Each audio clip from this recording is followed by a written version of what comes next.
Not long ago, I did a seminar for a segment of my audience called Follow-Up Formula. And we talked about the best way to follow up business relationships, sales opportunities, and even career opportunities, and what's most effective in terms of follow-up.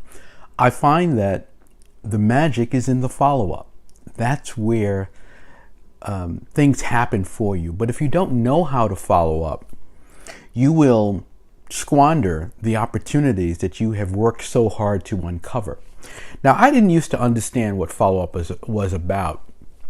I used to think that you have something that is of value or something you want to do, or proposal, and you find someone who you might want to do something with, and you make an overture to them, and then when the person said no, I thought that was the end. I thought that was it. And when I was in my 20s, I began to realize that no, that's the beginning. That's not the end. That's the beginning. That's where it starts. I would have so many situations where I would meet someone and I would think, wow, this is an ideal person. And then I would be discouraged because the person would say, no, this isn't something that is really a fit for me. And then as I started to understand better how things happen in the world and how everyone has the no reflex in every regard, I began to realize that follow-up was really key. But there's a certain kind of follow-up that's key and that's important and that will be effective. You can't follow up and say, hey, you want to do this? Do you want to do this? Do you want to do this? Do you want to do this? Do you want to do this? This is how some people follow up. Or they follow up by saying, you still haven't responded to this, and you still should take advantage of this deal. Now, in some cases, that works, maybe in some consumer markets, but really the best way to follow up is to add value in the follow-up and to add perspective in the follow-up. So what that means is when you're following up, a great way to follow up is to say to someone, here is something that I thought would be of value to you. Here is something that my company just announced, and I thought of you when we announced this, and I thought Mary would really be interested in this. Here is something I saw today in the New York Times and the Boston Globe and whatever newspaper is in Washington Post, and here's something that I thought you should know about. Here's something I read in a magazine. Here's something I saw online. So what you're doing there is you're adding value to the person, and you're not so focused on what it is you're trying to get out of the situation.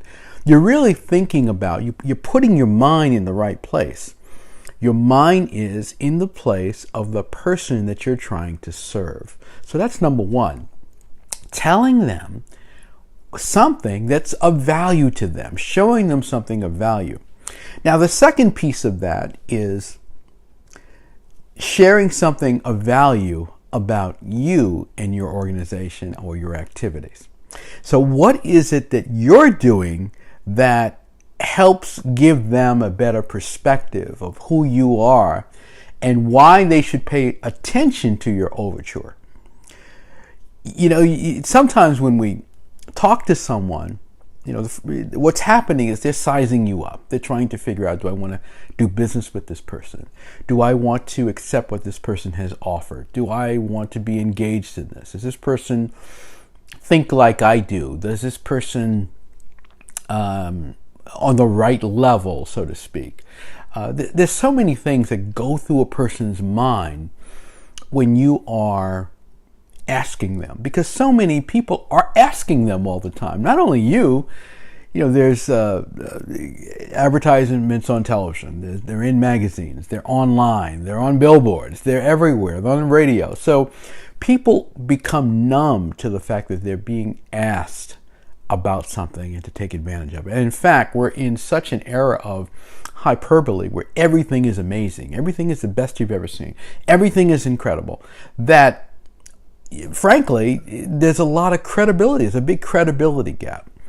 So what you can do to help someone understand and put into context who you are and what you offer is to give them things of value that underscore your credibility.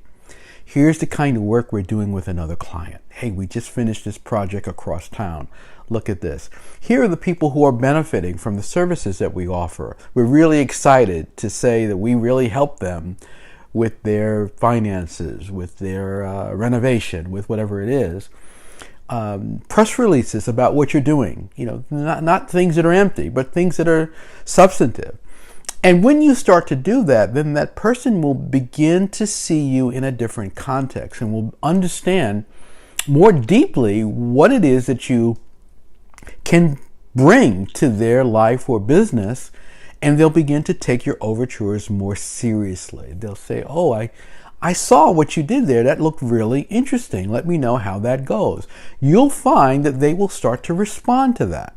Those are the best ways to follow up with someone. Something of value to them and something that underscores your credibility. If you use that in your follow-up, now there are many other things I can tell you about follow-up, but if you use that in your follow-up methodology, you're going to start to see a difference right away in the impact, because you will separate yourself from those out there who are just focused on their objective and are not focused on serving the people that they're working with. I happen to think that there are many people out there who will turn their back on things that are really good for them simply because they can't get over this idea that someone is pitching them. And they're suspicious, they're fearful, and they're concerned that maybe this isn't, what it says it is. We hear so many stories about people who are offering products that are not good, or services that are not good, or they're not credible, or they're what have you, that is where people start very often in terms of evaluating what is proposed to them. So that's a hurdle that you have to get over when you are talking to people about what it is that you propose that you do with them, they do with you, and proposing what it is that you have to offer. You've got to get over that skepticism, that doubt, that fear that they might be making a bad decision, and that, oh my goodness, this person might force me to do something I don't want to do. This person might push me in a direction. It is just one of the realities. I often talk to retailers about the businesses, and what you'll find sometimes in retail, someone will come into a store and they'll need help, and the person will say, "How can I help you?" And the person will say, "Oh, no, I don't need anything," because that reflex. So there's a reflex you have to deal with, and following up is really about providing value. Even in that instance in retail, if someone were to then come and bring something in value and say, "Hey, take a look at this. Isn't this beautiful? This just came in today."